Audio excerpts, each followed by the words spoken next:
I'm Scott Winterstein, and it was my pleasure to nominate Dr. Tammy Newcomb for the Outstanding Alumni Award.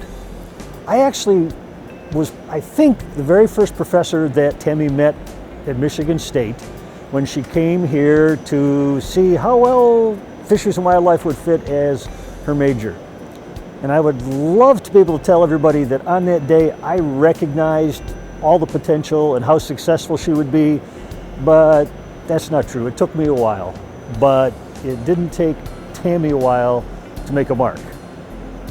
She was the first female president of the Fisheries and Wildlife Undergraduate Club, and since then she's moved up in the administrative hierarchy of the DNR. She is now the Senior Water Policy Advisor in the Director's Office. It's not always that you get to follow a student throughout their entire career and see one who really has done an outstanding job and has really given back to the state of Michigan.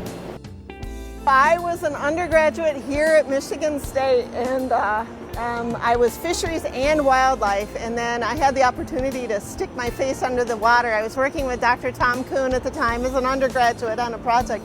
Stick my face under the water and saw the fish and the crayfish and the aquatic invertebrates, and I just knew I was hooked. There was this whole other world out there in fisheries that I knew nothing about, and so that's when I dove headfirst into fisheries management.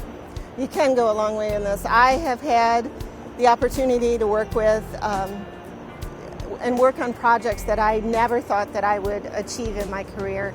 A couple of the projects that I have worked on here in Michigan have been very important, that worked with the governor's office, worked with the governor on those things, and I never knew that in fisheries I was going to be able to be in a position to really make a difference like that.